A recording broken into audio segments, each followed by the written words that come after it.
다음 주부터는 요약집 갖고 할 건데 이걸로 왜 이제 이야기를 하냐면 고지사 여기 순서를 이렇게 할 거예요.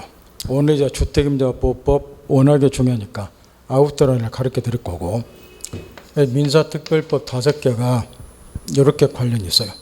그 주택임대차 보호법하고 상가 건물 임대차 보호법은 당연히 일반법인 우리 민법에서 배운 지금 우리가 배운 임대차하고 관련이 있는 법이고, 그래서 이거는 채권법, 계약법에 관련이 있기 때문에 계약법 공부하면서 임대차 공부하면서 같이 공부하는 것이 이해하기가 쉽고, 그 다음에 나머지 것들 실명법하고 그 다음에 가등기 실명법하고 집합 건물의 소유에 관련하는 법률, 가등기 담보되는 법률, 요 3개는 물권법하고 관련이 있다는 거예요. 물권법하고 여기 실명법하고 집합권법은 물권법과 소유권하고 가담법은 저당권하고 관련이 있어요. 그래서 이제 이 소유권이라든가 저당권에 관한 기본이 좀 돼 있으면 요걸 공부하기가 수월하다고 말이에요. 그래서 이제 앞으로 이제 뭘 할 거냐. 오늘은 기본서 가지고 주택임대차 요 기본 골개를 가르쳐 드리고, 그다음에 다음 주부터는 요약집 갖고 이제 강의를 하되, 우리가 이제 가장 최근에 임대차 공부를 했기 때문에 다시 한번 요약집 가지고 주택임대차 상가임대차 보호법을 쭉 일별을 해보고, 그런 다음에 이제 요약집 앞으로 가서 총칙은 이번에 설명은 안 해주고 필요한 것만 이 책에다 다 정리를 해놨어요. 짚고 넘어가고, 그 다음에 이 요약집 갖고는 이제 우리가 물권법 공부한 지가 오래됐다 말. 한 두어 달, 거의 3달 지났으니까 이 물권법에다가 이제 집중을 좀 할까라고 말이요. 물권법 이거 하면서 요 특별법 요 한 문제짜리들 요거는 이제 같이 공부를 해버리자면 책 순서는 이렇게 잡았으니까 다음 주는 이제 에이스 할 사람들은 요약집 가지고 주택임대차하고 상가임대차 보호법 에이스도 좀 하고, 그 다음에 총치로 넘어가서 앞에서 한번 읽어보라고 말이요. 그동안 이제 총치는 우리가 2번, 입문과정까지 3번을 공부를 했는데 우리 기본서에 난사하게 쓰였는 것이 어떻게 정리가 되어 있는가, 그걸 한번 예습을 한번 해보라는 거예요. 총칙을. 대신 이제 물권법 공부에다가 이제 우리가 전력 투구를 하면 총칙은 간단히 짚고 넘어가 버리고 여기다가 이런 식으로 할 거라고 말이에요. 그 다음 이 요약집은 다른 요약집하고 달라요. 뭐가 다르냐 그러면은 내가 광적으로 싫어하는 게 이런 거예요. 앞머리했다고 뒷머리했다 외우고 이런 거. 만약에 앞머리했다고 뒷머리했다 외워서 여러분이 60점 이상 맞을 수 있다면 나도 뭐 설명 안 해줘. 힘들어. 나도 암기 시켜버려. 이게 편하니까. 근데 그럴 수가 없다고 하면 점수 못 따 이렇게. 따라서 요약집도 내가 광적으로 싫은 게 이런 거라고. 아까 저 임대차 같으면 양도 전대가 시험에서 아주 중요하다고 말이야. 그럼 요약집이라고 해서 이런 식의 요약집 있다고. 임차권은 양도 전대놓고 찍 끊어놓고 임대는 동의 요 이렇게 써놓고 이렇게 단어 몇 개죠. 찍찍 끊어가면서 이렇게 요약집으로 해놓은 거. 이게 일생에 도움이 안 된다고 말이야. 이런 걸 이해하려면 민법에다 저처럼 제 어깨 넘을 정도 실력은 가지고 있어야 돼. 그래야 단어 몇 개로 씌웠는 거를 여러분이 풀어서 이해할 수 있다고 말이야. 이게 도움이 안 되는 거예요. 그래서 이 요약집은 전부 말로 써놨어요. 문장으로. 그것도 책에 잡아서 순서대로 물 흐르듯이 이러니까 이러고 이렇게 문장으로 순서대로 딱 써놨다고. 그래. 판례도 내가 또 광주로 싫은 게 우리 기본서 처리 박스 처리 안 가. 밑도 끝도 없이 판례 갖다가 아무 데나 중간에 박스 처리 이렇게 써놓은 거 내가 광적으로 싫은 거. 이런 거는 금방 책을 써요. 대법원 들어가면 내가 옛날에 입문과정에 가르쳐 들었어. 대법원 판례 검증 어떻게 하는가. 들어가서 복사해서 딱 집어넣어버리면 이거는 1분도 안 걸어서 해버려. 근데 이거를 왜 이게 중요한가를 문장으로 만들어서 필요한 것들을 정리정돈을 좀 해야 된다고. 그래서 이 요약집은 이런 박스 같은 게 없어요. 이게 다 그냥 말로 이렇게 풀어놨다고. 근데 이제 더 중요한 게 뭐냐, 이걸 좀 읽어보면 되는데 읽어보면 누구나가 80 내지 90점 맞도록 여러분 읽어보면 알아요. 얼마나 민법에서 이 책이 제대로 되나. 장단컨대 대한민국 중개사 민법 책 중에서 가장 잘 된 책이야. 이거는 누구나 인정을 해. 법 전공한 사람도 보면 알아. 대한민국이야. 대한민국에서 가장 잘 된 책이라고 이게. 근데 이걸 또 안 읽는다고 해서 이거를 전부 또 뭐를 해놨느냐, 그 중에서 중요한 것이 또 언더라인을 쳐놨어. 이거라도 좀 믿고 가라고. 밑줄을 다 꺼놨다고 하도 안 읽길래 그러니까 밑줄 친 거라도 좀 읽으시라고. 그러니까 판례가 한 10줄 나오면 그 중에 또 중요 구절이 있을 거라고. 그럼 원래는 이제 다 읽으셔야 돼. 안 읽어. 그래서 중요 구절에 또 시험에 잘 나온 거 언더라인 쳐놨다고. 그 작업을 또 몇 년 전에 해놨어. 그러니까 보면 또 언더라인 다 쳐졌어. 그 밑줄에 이렇게. 그거라도 읽으라고. 그래도 안 읽으면 내가 어쩔 수가 없어. 그건 여러분이 벽에다 머리 깨지든 뭐하든 그거 나하고 상관없다고. 예? 강의 제대로 해주고 책 제대로 만들어 주는데도 안 읽고 그러면 어쩔 수 없잖아. 그게. 따라서 이런 사람들한테는 30점 이상 금방 올려. 정말로 민법 공부를 해보려고 했는데 아무리 용을 쓰고 뭐 해도 뭐가 줄거리가 안 서고 체계가 안 서고 뭐 해서 힘들더라. 그런 사람한테는 이 책이 엄청나게 좋은 책이고, 그 다음 이제 5월 넘어서면 이제 민법이 어느 정도 알기 때문에 문제도 좀 풀어볼 건데, 우리나라 문제집이 해설이 부실해요. 해설이 엉망진창인 책들이 부지기 있어요. 해설을 봐도 뭐가 뭔지도 모르겠더라. 왜 이게 3번이 답이고 나머지가 아닌지 모르겠더라. 뭐 책 찾아봐도 없더라. 그러면 요 책 찾아보라. 여기 오면 다 답이 있어. 기본서 찾아보면 없어. 여기 찾아보면 다 나와 있다고. 그렇게 만들어놨다고. 그 대신 이런 사람들은 이 책 절대 보면 안 돼요. 선생이 딱 어느 하나 주제를 가지고 3분 이상 설명하면 지겨워가지고 해찰하고 집중력 떨어진 사람들, 그 다음에 어느 하나 주제를 가지고 3줄 이상 책에 설명이 돼서 못 읽는 사람들, 이런 사람들 절대 보지 마시라고. 이런 사람들은 본인이 평소 하던 대로 하셔야 돼. 이미 지금은 뭐 고치고 뭐 하고 늦어버렸어. 앞머리다고 뒷머리다 목 사이비 덩치를 고쳐먹고 맴맴 뭐 기정조 기해무 막 이렇게 외우시라고. 어쩔 수가 없어. 그런 분들은 이게 풀어서 읽고 설명 듣고 능력 훈련이 안 됐기 때문에 그런 분들한테는 이 책이 전혀 도움이 안 돼요. 지금 와서 습관 고칠 수는 없을 것이고, 그런 사람들은 본인이 봤던 책을 보시라고. 지금부터는. 그래서 그 이외의 사람들은 이 책을 보면 누구나 8, 90점 맞도록 만들어놨어요. 그래서 예습 복습 따박따박 하시라고. 이제는 전혀 민법이 안 되는 상태는 내가 예습 복습 하는 소리 안 했는데 이제는 예습 복습 하셔야 된다고. 이제부터는 이 정도로만 이야기해주고 다음 주부터 그렇게 할 것이니까 일단 기본서에서 저기 민사특별법 주택임자법 펴보세요. 514페이지 펴보세요. 실무 시간에도 주택임자보호법을 어딘가 배웠을 것이고 또 다음 주에 이 요약집 가지고 제대로 또 배울 거니까, 먼저 주택임자보호법은 주거용 건물의 임대차에 있어서 경제적 약자인 임차인을 정책적으로 보호하기 위해서 이 법이 만들어졌고, 왜 만들어졌는가 하는 것은 저번에 임대차 들으면서부터 다 가르쳐 드렸으니까 읽어보면 될 것이고, 따라 입법 목적 읽으면 돼요. 그 다음에 민법이 일반법이고 주택임자보호법이 특별법이고, 주거용 건물 임대차에서 특별히 적용이 되니까, 따라서 특별법인 주택임자보호법에 규정이 있는 것은 주택임자보호법이 우선 적용이 되어 대신 주의할 것은 주택임자보호법에 규정이 없는 것은 일반법인 민법이 보충처로 적용되어 그래서 임대차로 정도 알아야지 특별법도 이해가 된다는 거. 그 위험도 두고, 그 다음에 편면적 강행규제다 하는 말을 쓰였는데 이 주택임자보호법은 당연히 강행규정으로 되어 있겠죠. 왜냐? 경제적 약자인 임차인을 정책적으로 보호해주기 위해서 이 법이 만들어졌기 때문에, 따라 주택임자보호법 규정은 일단은 지켜야 되는데, 그러면 주택임자보호법 규정을 위반했을 때 어떻게 될 것인가, 이게 좀 차이가 있다는 거예요. 경제적 약자가 임차인이죠. 경제적 약자인 임차인에게 주택임자보호법 규정을 위반했을 때 주택임자보호법 규정 일단 강행규정으로 되어 있으니까 지켜야 되고 지켜야 되는데, 이 법률을 위반했을 때 차이가 좀 있다 그 말이에요. 경제적 약자인 임차인에게 불리한 것은 임차인 보호를 위해서 무효가 되지만, 경제적 강자인 임대인에게 불리한 것은 무효가 아니라 유효라는 거예요. 따라서 주택임자법 규정을 위반했을 때 한쪽 당사자, 약자인 임차인에게 불리한 것만 무효다. 그래서 이런 걸 편면적 강행규정 그래요. 따라서 임대인에게 불리한 것은 거꾸로 무효가 아니라 유효가 되겠죠. 이 정도 말을 알아줄 때 됐고, 총칙 공부를 얼만큼 가르쳐 줬는데 강행 규정이 뭐라는가를.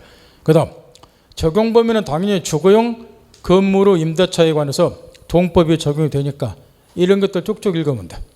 거기 주거용 건물 임대차에서 동그라미 2번에 주거용 건물인가 여부는 어떻게 판단할 것인가, 공부상의 표시만을 기준으로 판단할 것이 아니고 실제 용도에 따라서 판단한다. 따라서 공부상으로는 공장으로 되어 있다 하더라도 실제 용도가 주거용으로 사용이 되고 있으면 주택임대차법과 주거용 건물에 해당이 되니까 주택임대차법에 적용된다 그 이야기고, 그 다음에 주거용 건물과 여부는 언제를 기준으로 판단할 것인가, 임대차 계약 체결 당시를 기준으로 해서 계약 체결 당시에 주거용 건물인 경우에 동법이 적용이 되고, 따라 뒷구절에 쓰였다시피 계약 체결 당시에는 주거용 건물이 아니었는데 계약 체결한 이후에 임차인이 지 마음대로 주거용 건물로 개조를 했다. 이런 경우는 주택임대차법이 적용이 안 된다 그 이야기일 것이고, 쭉쭉 읽으면 돼. 그 다음에 겸용 건물이다 그래서 주거용 겸 비주거용으로 같이 사용되는 건물들, 이런 것들도 동법이 적용이 되는데, 단 주의할 것은 주거용 건물의 일부를 비주거용으로 사용이 됐을 때 동법이 적용이 되는 것이지 비주거용 건물의 일부를 주거용으로 사용한다. 예를 들어 시험하고는 별로 상관이 없지만 뒤편에 넘겨보세요. 그 두 번째 판례 보면 다방에 관한 판례가 하나 나와 있죠. 됐나요? 다음부터는 예습 꼭 하고 다니세요. 요약점은 꼭 읽고 오셔야 돼. 바로바로 뭐 어디 몇 페이지 지적도 아니고 바로바로 막 건너 뛰어야 되니까 꼭 읽고 오시라고. 그 뒷페이지 두 번째 판례. 다방에 가면 내실이 있죠. 잠자는 곳. 이런 거는 주거용으로 사용하고 있단 말이야. 근데 다방 임대차의 경우는 주택임대법에 적용이 안 된다는 거예요. 왜 그러느냐? 주된 용도가 영업용 비주거용이잖아. 다방은. 다만 비주거용의 일부가 주거용으로 사용되고 있으니까 이런 경우는 주택임대법에 적용이 안 된다 그 이야기니까 그런 것만 이해만 해두면 되고, 주택의 대지 요거는 절대 속지 않도록 조심해야 되고, 지금 주택임대차 보호법이라 그래서 갑이 임대인, 을이 임차인, 당연히 이 주택에 대해서는 주택임대차법법 동법이 적용이 되는데 이 대지 부분에도 주택임대차법이 적용이 되는가? 이 건물을 사용하려면 대지에 대한 사용이 수반이 되고, 주택임대차법법 공부를 한 번만 한 사람 같으면 나중에 임차인 등이 자기 보증금 등을 우선 변제 받고자 할 때 주택의 환가대금 가지고만 우선 변제 받는 게 아니고 대지 환가대금 가지고도 우선 변제 받도록 되어 있어요. 주택임대차법법에. 이거는 곧 모르면요. 이 대지 부분에도 주택임대차법법이 적용이 된다. 이걸 의미를 한다는 거예요. 그 다음 거기 보면 동그라미 2번에 판례가 나와 있죠. 동그라미 2번에 그 판례가 곧 대지 부분에도 동법이 적용된다. 그 판례예요. 그 다음 미등기 무가 건물의 경우도 동법이 적용이 되는가? 이 주택임대차법법은 법 어디에도 등기된 주택이냐 또는 미등기 주택이냐, 허가받은 건물이냐 허가 안 받은 건물이냐, 건물 내력이 어찌 됐느냐, 이런 거를 제한을 안 하고 있다는 거예요. 따라서 미등기 무가 건물도 주거용으로 사용하고 있으면 동법이 적용된다 그 이야기고, 이때 특히 신경 써야 될 판례가 동그라미 2번 있죠. 2009년 8월 20일 잤나요? 요 판례요. 요걸 많이 물어본다고. 요거 이제 원래는 점포 및 상가, 사무실로 사용하던 건물이 비주거용 건물인데 여기에 저당권이 딱 설정이 되 있는 상태예요. 이 상태에서 용도 변경을 한 거예요. 그 다음 용도 변경을 한 이후에 주거용으로 임대를 해줬다 그 말이에요. 그럼 이따 뒤에 나오지만 소액 임차인들이 있어요. 서울특별시 같으면 보증금이 1억 1천만 원 이하인 임차인들, 이 사람들이 이제 방 한 칸에도 얻을 수 있는 자금을 마련해 주기 위해서 선순위 저당권자보다도 3,700만 원까지는 최우선 변제를 받죠. 이런 거를 소액 임차는 최우선 변제권 그러는데, 그러면 원래는 이게 점포 및 사무실 건물로 사용했던 비주거용 건물이었어요. 이때 이제 을에게 근저당이 먼저 딱 설정이 되었던 거야. 이 상태에서 이 비주거용 건물을 주거용으로 용도 변경을 딱 한 거야. 이렇게. 그 다음 용도 변경한 이후에 병에게 임대를 해줬다 그 말. 근데 병이 흔히 말하는 소액 임차이다 그 말. 서울특별시를 기준하면 보증금 액수가 1억 1,000만 원 이하인 임차이다 그 말. 그럼 이런 소액 임차인은 선순위 저당권자보다도 3,700만 원까지는 최우선 변제 받도록 되어 있다 말. 그러면 이 경우에 용도 변경 전에 이 비주거용 건물의 근저당이 이미 설정이 되어 있었는데 용도 변경한 이후에 임대가 됐고 그 다음에 소액 임차인이 생겼을 때 이 소액 임차인은 선순위 저당권자보다도 요 금액까지는 여전히 우선 변제 받는가 그거 묻는 판례요. 이 경우 용도 변경한 후에 임대가 된 경우도 동법의 적용이 똑같이 된다는 거예요. 따라서 소액 임차인은 선순위 저당권자보다도 일정 금액까지는 여전히 최우선 변제 받는다 그 이야기예요. 요게 이제 2009년 8월 20일자 판례인데 요거를 기다랗게 풀어놓은 것이 그 밑에 우측까지 그 판례고 2009년 8월 20일자 판례. 그 마지막 세 줄만 좀 읽어두라고 말이야. 앞에는 읽을 필요 없고 내용은 이런 거니까.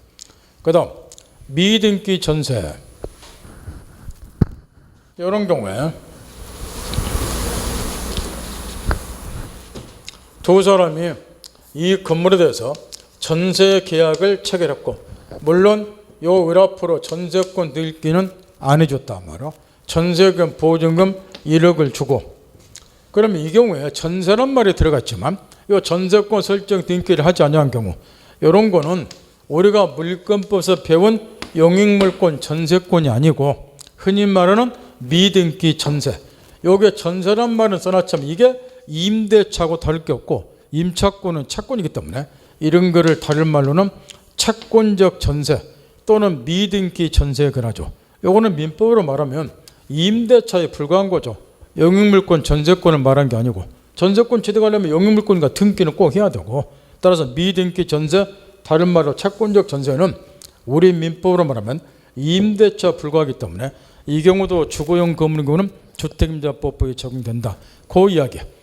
따라서 그 밑에 동그라미 2번에 판례 7줄 읽어볼 필요도 없고 내용이 이런 거니까 이것만 하면 되고 그 대신 이제 일시 사용하기엔 임대차 및 명백한 거는 동법이 적용이 안 되는데 주거용 건물이라고 하더라도 우리 집 수리가 끝날 때까지 다른 집을 임시로 빌려 쓴다 이런 경우 여름철 하계 휴가를 보내기 위해서 한 달간 나무집 빌려 쓴다 이런 경우는 일시 사용하게 된 임대차가 명백한 경우 때문에 주택임대법부에서 보여줄 필요가 없다는 거예요.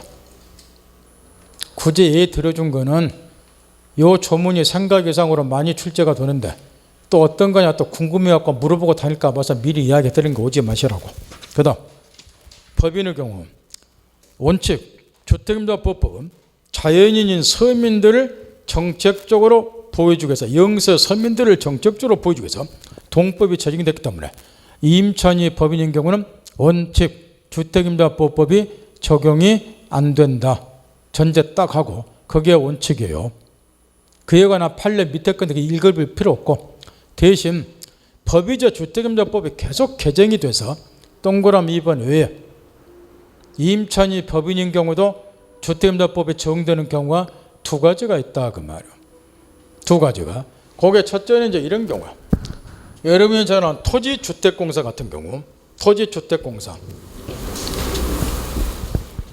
요 갑이 주택 소유자인데 을이 토지주택공사이고 토지주택공사가 주택도시기금으로부터 재원을 충당을 해서 요 건물 주인으로부터 주택을 임차를 한 다음에 누가 토지주택공사가 토지주택공사는 법인이죠.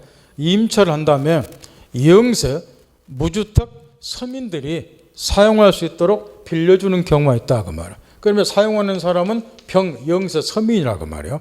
그러면 임차인은 누구냐? 토지주택공사요. 주택도시기금으로부터 재원 충당해서 보증금 1억 주고 빌렸다. 그런 다음에 영세 이제 무주택 서민들에게 이걸 사용하도록 해준다는 거예요. 이렇게. 그런데 여기서 이제 문제가 하나 생긴다는. 그게 뭐냐 그러면 요게 임차인이 토지주택공사요. 토지주택공사는 법인이라 그 말 이렇게. 그러면 법인의 경우는 동법이 적용이 안 돼요. 그러다 보니까 이런 문제가 생기는 거예요. 만약에 이 건물 소유자가 토지주택공사에게 빌려준 주택을 병에게 저당권을 설정해주고 돈을 빌렸다 치자 그 말 이렇게. 그러면 나중에 돈 못 갚아서 이 주택이 경매에 들어가서 이렇게. 그러면 이 법인인 토지주택공사는 주택임대법에 적용이 안 되기 때문에 보호를 못 받는다는 거예요. 따라서 이 경매대금에서 원래도라면 저당권자보다 선순위로 자기 보증금을 회수를 해야 되는데 이건 회수를 못 한다는 거. 왜 그러느냐? 주택임대법에 보호가 되려면은 주거연금을 인도받고 그 다음에 주민등록 신고해야 돼요. 근데 주민등록법상 법인의 경우는 주민등록 자체를 할 수가 없어. 더 나아가서 임대차 계약서의 확정일자를 받으면 확정일자를 기준으로 후순위 권리보다 우선 변제 받아야 돼요. 근데 우선 변제 받으면 이 대항 요건을 갖춰야 된다고. 근데 주민등록을 못 하잖아. 이렇게. 보호가 안 된다고 이게. 따라서 보증금을 다 뜯기게 돼 있어요. 이런 경우에. 그러면 주택도시금이 고갈이 돼버려. 따라서 이 경우에 이 토지주택공사가 선정한 이 병이란 사람이 무주택 서민이 요걸 인도받고 주민등록 신고를 딱 하면 임차인인 법인이 토지주택공사가 대항력을 취득광고를 하자 그 말이야. 누가? 요 선정한 입주자가 인도받고 주민등록 신고를 하면 임차인이 법인이잖아. 법인이 대항력 취득광고를 하자 그 말이야. 물론 계약서 확정일자 받으면 우선 변제권도 인정을 해주고 그래야 주택도시금이 고갈이 안 되는 거야. 그래서 이제 거기 3조 2항에 그 조문만 써놨으니까 주택도시금을 지원을 해서 저소득층은 무주택자에게 주거생활 안정을 목적으로 전세 임대주택을 지원하는 법인이 이 법인은 우측에 눈 돌리세요. 제로에 보세요. 그 두 가지 법인을 말해. 한국토지주택공사라든가 각 지방자치단체에 보면 주택사업을 목적으로 설립된 지방공사들이 있어요. 이런 법인들을 말해. 이런 법인들이 주택을 빌린 다음에 이제 영세, 저소득층 무주택자에게 주택을 지원해 준다는 거. 그러면 다시 왼쪽으로 돌아와서 이항의 뒷꼴랑지 주택을 임차하고 지방자치단체 장 또는 그 법인이 선정한 입주자가 주택을 인도받고 주민등록을 마치게 되면은 제1항을 준용한다. 바꿔 말하면 법인인 임차인이 대항력을 취득한다. 그 이야기예요. 그러니까 얘가 책을 쓸 때 이렇게 해야 돼. 밑에 보면 해설이 없죠. 조문만 써놨지. 그죠? 그러면 거기 3조 2항 같은 거는 주민등록 마칠 때는 제1항을 준용한다. 이렇게 써놓으면 안 된다고. 그러면 제1항을 위에다 써놔야지. 그 제1항이 없잖아. 내 말 알아들어요? 그러니까 풀어서 써놔야 된다고 이런 거는. 꼭 이렇게 써놨어. 주민등록 마칠 때는 임차인인 법인이 대항력을 취득한다. 그 의미예요. 그 제1항을 준용한다. 그 말은. 그 위에는 1항이 없잖아요. 여기는 밑에 해설 없으니까 조문 보고 이해를 해야 되니까 대항력 취득한다. 그 이야기라고. 그 다음 이 경우 대항력이 인정되는 법인은 대통령령으로 정한다. 그 법인이 방금 우측에 제일 위에 거 두 개 법인이고 한국토지주택공사 지방공사를 말하고 그 다음에 다시 왼쪽으로 돌아와서 3조 3항 법이 그 다음에 또 하나 신설을 해놨어요. 중소기업법 제2조 따른 중소기업에 해당하는 법인. 중소기업들은 대기업과 달리 자본이 좀 넉넉하지를 못한다 그 말이야. 근데 이 중소기업에 해당하는 법인이 소속 직원의 주거용으로 사용하기 위해서 주택을 임차를 했어요. 그럼 이때도 임차인이 중소기업 법인이라고 말이야. 그러면 이 경우도 똑같은 문제가 생긴다고. 이것도 법인이다 보니까 중소기업 법인이다 보니까 아까 같은 이런 문제가 생기면은 또 자기 보증금 다 날린다고. 그럼 중소기업은 그나마 자본금도 부실한데 대기업과 달리 보호는 해줘야 되지 않냐. 그래서 이 선정한 직원이 인도받고 주민등록 신고를 마치면 제1항을 준용한다. 또 그래놨죠. 중소기업 법인이 대항력 취득한다. 그 이야기예요. 똑같이. 그 다음에 밑에 3조 2 거기 보면은 계약서상에 3조 2에서 두 번째 줄 확정일자를 갖추게 되면은 확정일자를 기준으로 해서 후순위 권리자보다 보증금을 우선 변제 받는다. 임차인이 법인인 경우도 그 이야기고 그 3조 2 써진 거는 따라서 정리정돈, 동법의 재정치를 밀어볼 때 임차인이 법인인 경우는 원칙 주택임대보호법이 적용이 안 된다. 그럼에도 불구하고 다음 두 가지 경우 예외가 있다. 그 이야기예요. 그 조문 딱 정리하고. 그 다음에 우측에 주택 소유자가 아닌 자 임대차 계약도 옛날에 좀 물어보다가 뜸하다가 최근에도 다시 물어보는데 그 판례는 이런 내용에 다 집중. 이게 명의신탁에 관한 판례인데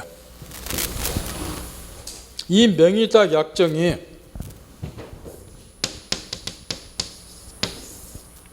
실명법 4조 1항에 의해서 명의신탁 약정은 원칙적으로 무효예요. 이렇게.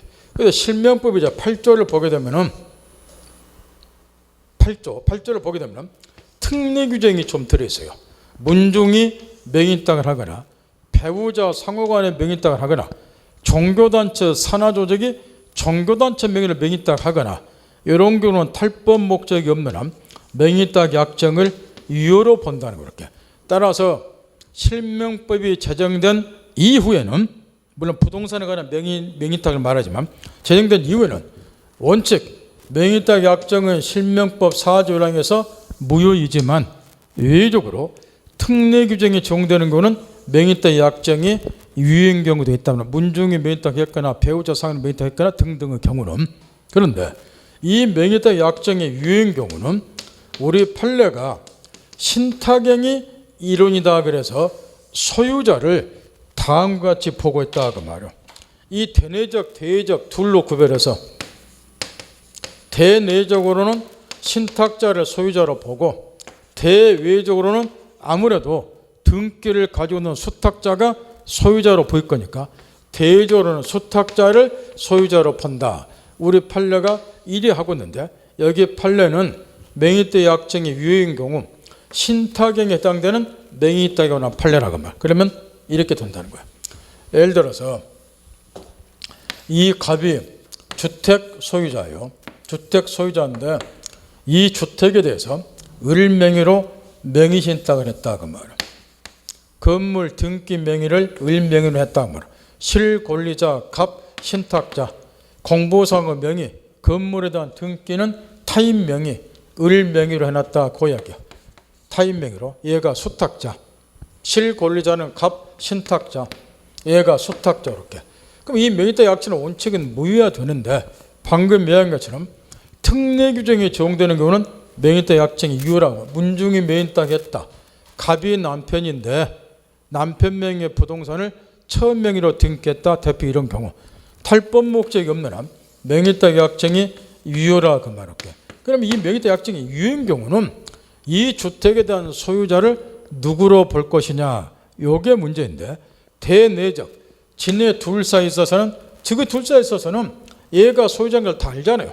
신탁자를 소유자로 보지만 대외적 제3자가 볼 때는 누가 소유자로 볼 것이고 아무래도 등기 가지고 있는 애가 소유자로 볼 거니까 제3자로 볼 때는 이 수탁자를 대외적으로는 소유자로 보자 이런 이야기를 한 말이에요. 이해가 가는 판례다 그 말이에요. 그러면 이 명의신탁 경우는 대외적으로는 수탁자가 소유자예요. 그럼 이게 주택인 경우에 임대차 계약 체결은 누구하고 해야 되느냐. 수탁자가 대외적으로는 소유자니까 수탁자하고 임차인사에서 임대차 계약이 체결이 돼야 된다 그 말할게. 그런데 이 사례는 수탁자가 아니라 신탁자하고 임대차 계약 체결했다 이런 사례. 이해가 가는 판례가 옛날에 좀 나오다가 요즘 몇 년 뜸하다가 최근에 다시 나오고 있다 그 말이에요. 그러면 요 경우 이제 임대인이 수탁자가 아니라 요 신탁자하고 지금 임대차 계약 체결했다 그 말이에요. 그런 다음에 임차인이 인도받고 주민등록 신고를 딱 했어요. 이렇게. 그런데 이때 수탁자가 요 임차인한테 이렇게 이야기를 하더란 말이에요. 내가 주택 소유자인데 왜 당신은 나하고 임대차 계약 체결 안 하고 신탁자 갑하고 임대차 계약 체결했느냐. 내가 소유자니까 대주는 얘가 소유자는 건 맞죠. 내가 소유자니까 주택 반환하라 반환 청구했을 때 얘가 인도받고 주민등록 신고했으면 주택 임대차 보호법에서 대항력 취득. 무슨 소리냐. 임대차 존속인이 만료될 때까지 임차권은 나에게 했다. 건물 반환 못하겠다. 임차권에서 반환 거절할 수 있는가. 이걸 묻는 판례예요. 그러면 대조는 수탁자가 소유자니까 A하고 임대차 계약 체결함에도 불구하고 임대인하고 임대차 계약 체결한 경우도 주택임대화법법이 똑같이 적용이 된다는 거. 왜냐? 임대인은 신탁자는 대조로 소유자는 아니지만 대내적으로는 소유자에 해당이 되기 때문에 얘도 적법하게 임대할 권한이 있다는 것. 따라서 이 신탁자처럼 적법한 임대 권한이 있는 자고 임대차 계약 체결한 경우도 주택임대법이 적용되니까 얘가 주택임대법에서 인도받고 주민등록신고를 하면 똑같이 동법에서 대항력 취득. 따라서 수탁자가 소유권 중에서 반환 청구하더라도 얘는 임차권 주장에서 반환 거절할 수 있다. 이 판례. 따라서 한마디로 말하면 신탁자처럼 적법한 임대 권한이 있는 자고 임대차 계약 체결한 경우도 주택임대법이 적용이 된다. 그 이야기야. 이 내용이 거기 8줄로 쭉 설명이 되어 있는 거야. 따라서 마지막 구절을 보면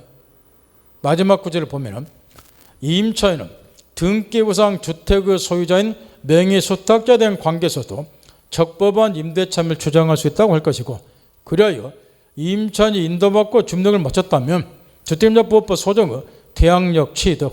따라서 결론, 대항력 취득했으니까 수탁자가 소유권을 주장해서 반환 청구하더라도 임차권 주장에서 반환 거절할 수 있다. 결론이 이렇게 된다. 이런 판례.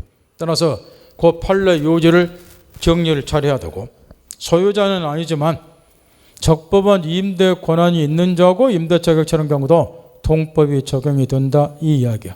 대표적인 명의신탁이 위헌 경우 신탁자고 임대차 계약 체결한 경우 사례다. 그 이야기고, 그 다음에 대항력과 관련해서는 원래 우리 민법상으로는 621조 등에 의해서 임대인의 협조를 얻어서 부동산 임차권 등기를 하면 등기된 임차권은 제3자에 대한 대항력이 생기는데 임대인이 등기 협조를 안 해준다고 가르쳐줬죠. 621조. 반대 약정이 없으면 임차권 등기 협력에다가 청구하니까 임대인은 반대 약정 맺어버려. 등기해달라 그러면 안 빌려주겠다 이렇게.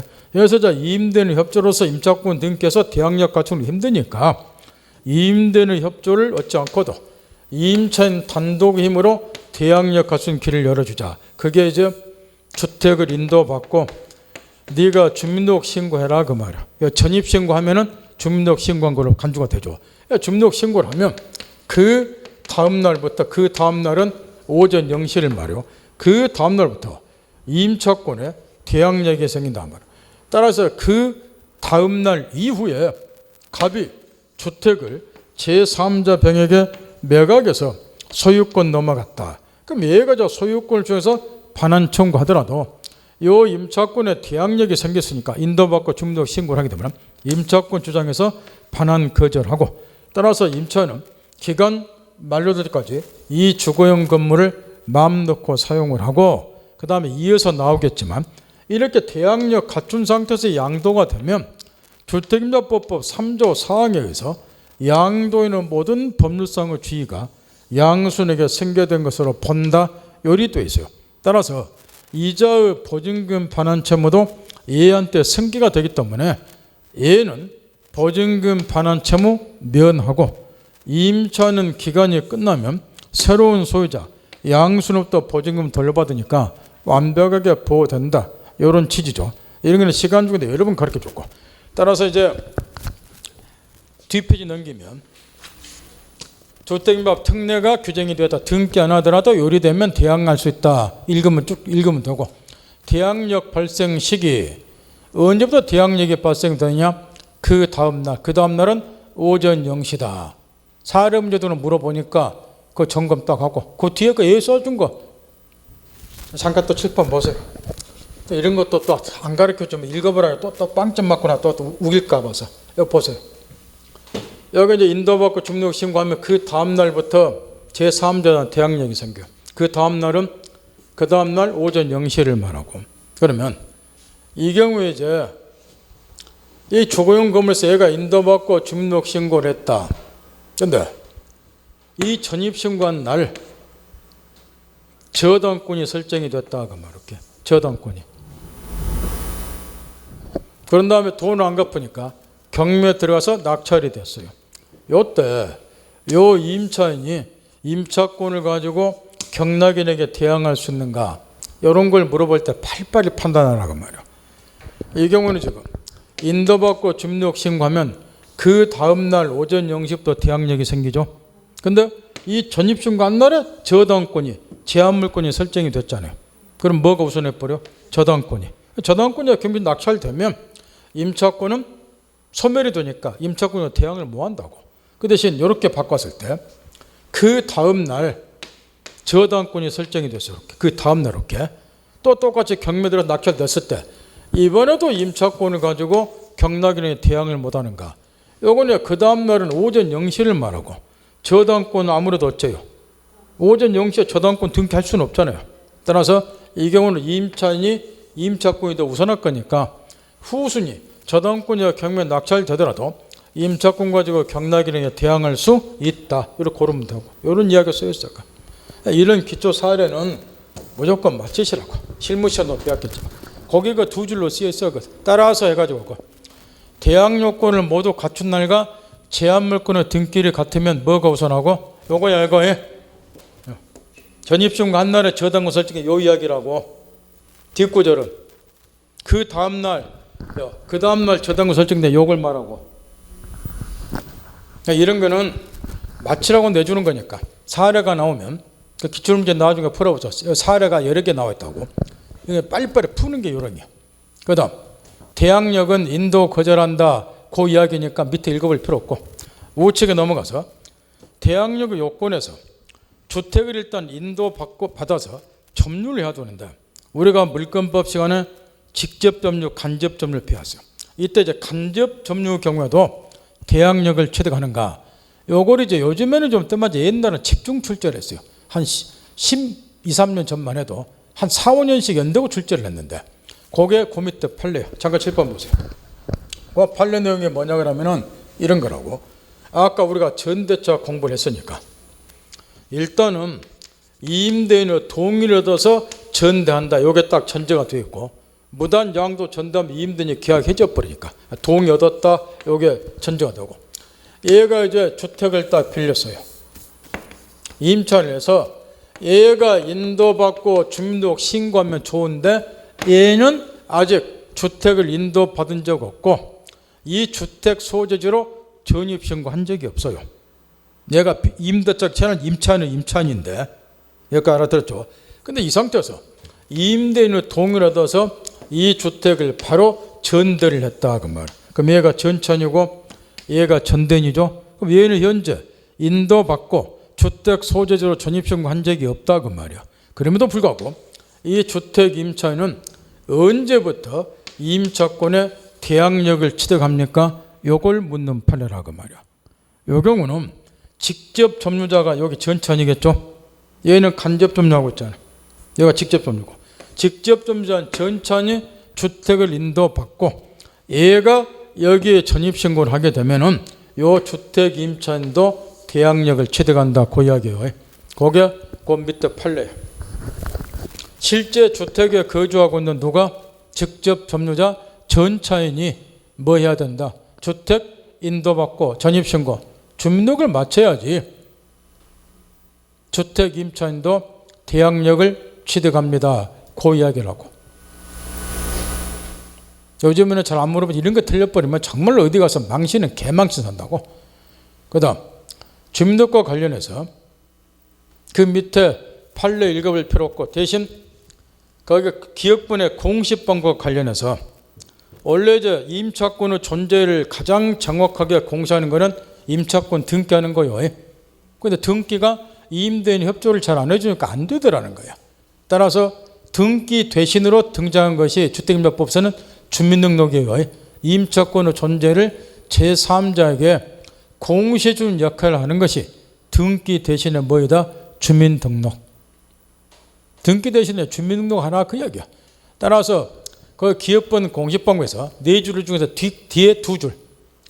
따라서 이제 주민등록이 임차권을 제3자에게 공시하는 역할을 하기 때문에 임대차를 공시하는 효력을 갖느냐 못 갖느냐 하는 것은 사회통념상 임차인이 그 건물에 주소 또는 거소를 가진 자로 등록되어 있는가 이거를 제3자가 인식할 수 있는지 여부에 따라서 대항력 인정이 되기도 하고 안 되기도 한다. 그 이야기라고. 따라서 밑에 판례 읽어볼 필요 없고 뒤에 넘겨보세요. 시험에서 엄청나게 요즘에 중요하고 출제된 게 니은번 판례예요. 그러면 주민등록 신고를 해야 돼. 그러면 신고 효력은 언제 발생이 되냐 요 이야기인데, 앞에처럼 2009년 1월 30일 판례가 밑에 10줄 써진 건데 그중에서 시험에 나온 핵심 구절을 위에 한 줄로 지금 정리를 해놓은 거예요. 주민등록 신고는 신고서가 행정관청에 도달한 때가 아니라 행정청이 수리한 때 비로소 효력이 발생이 된다는 거예요.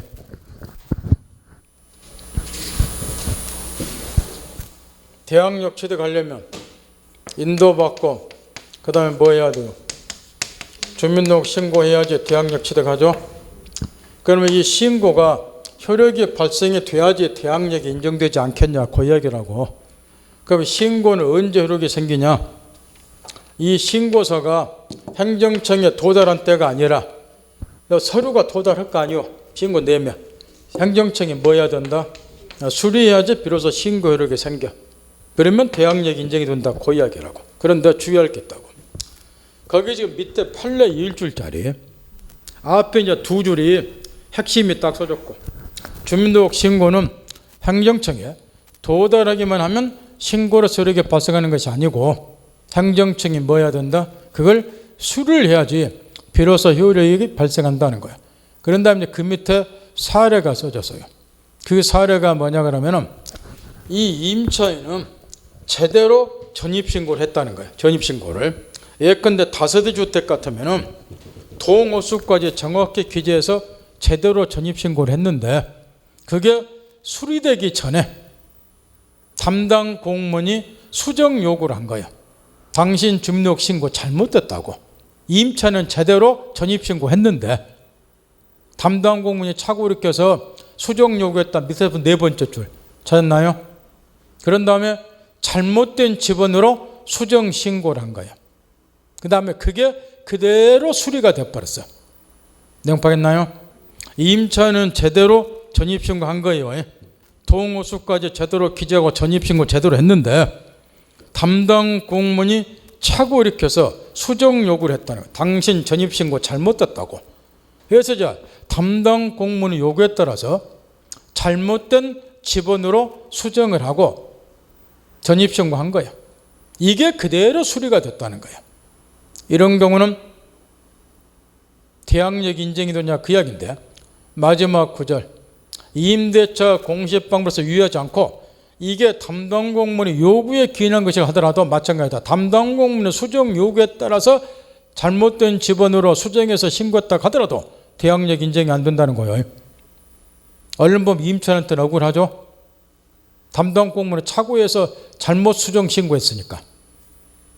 그런데 이제 주의할 게 뭐냐 그러면 이 판례를 이해하겠다니 선생님도 그렇게 가르치는 애도 있고 담당 공무원은 착오로 그러면은 대항력 인정이 안 된다 이렇게 또 공부하고 다녀. 근데 주의할 게 하나가 있어요. 이것도 좀 판례를 비교해서 같이 써놔더니 뜬금없이 또 524페이지 보세요. D번을 보세요. 그 공무원은 착오란 말이 들어갔죠. 방금 앞에 이제 판례에서 공무원은 착오해서 수정 요구했다 뭐 그런 말이 있었죠. 그 D번에 공무원은 착오 그 판례 읽어보세요. 정반대의 판례예요. 임차인이 전입신고를 올바르게 하였다면 이로써 임대차 대항력이 생기는 것입니다. 담당 공무원은 착오로 등록표상에 신고주 지번이 다소 틀리게 했더라도 대항력에는 영향이 없다. 앞에 판례하고 반대죠. 똑같이 담당 공무원이 뭐가 있는데 착오가 있는데 그래서 담당 공무원은 착오 예우면은 빵점 맞기 입상이라고 말이야. 이 두 개 판례가 전혀 달라. 그 차이점을 깨우쳐야 된다고 말이야. 근데 공부 못한 사람은 담당 공무원은 착오했고 단어 따갖고 외우고 다녀. 차이점이 뭘 갖는가요? 그게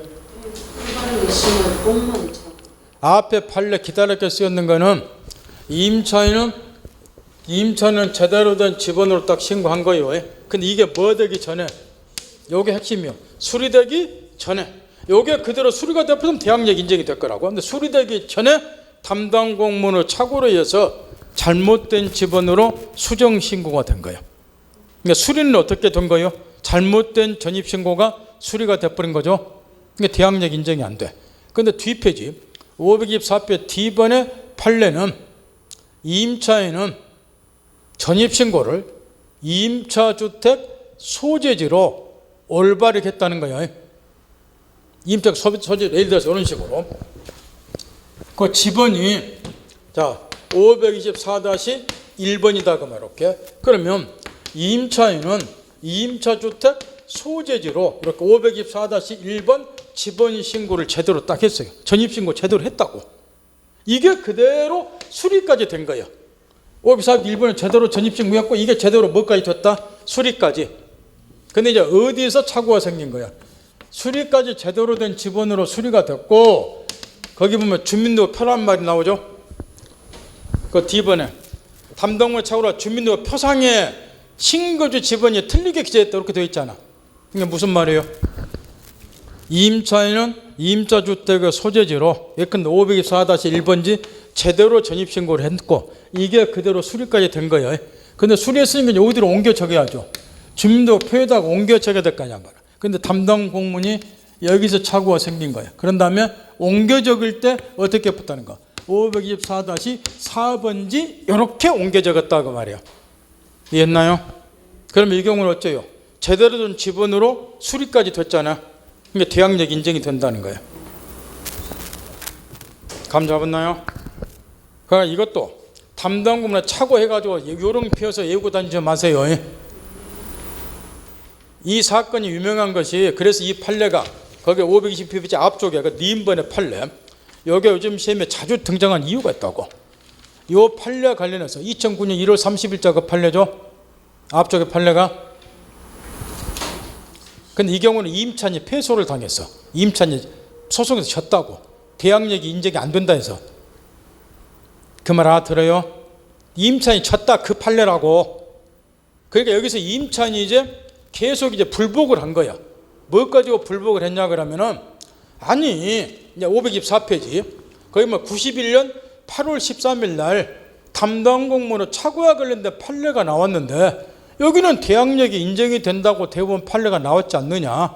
그럼 내 사건도 2009년도 사건이 담당 공무원의 착오가 있었으니까 대항력 인정해 줘야 된다. 이렇게 계속 상고를 한 거예요. 대법원에. 그때 대법원에서 당신 2009년도 사건하고 91년도 거기 524페이지에 쓰여있는 판례하고는 사건이 다르다 그 말이야. 어떤 점이 다르다는 거야? 91년도 판례는 제대로 된 지번으로 전입신고까지 됐고 그대로 수리까지 됐고 주민등록 표상에 옮겨 적을 때 잘못 옮겨 적었을 뿐이고 그러니까 제대로 된 전입신고로 수리가 된 거야. 대항력 인정이 되고 2009년도 사건은 제대로 된 지번으로 전입신고를 했지만 그게 뭐 되기 전에 수리되기 전에 수정이 됐기 때문에 사건 내용이 다르다. 그래서 이 판례가 시험에 나온다고. 이걸 비교해서 써놔야 돼. 근데 얘는 또 따로따로 써놓은 거라고. 담당문에 차고 외우면 돼요? 안 돼? 안 되는 거라고. 다시 여하튼 간에 그 D번 524페이지 판례까지 관련지어서 차이점을 정확히 이해하고 그 다음 시험은 그 니은번 판례가 앞에 나오고 좀만 쉬었다 하죠.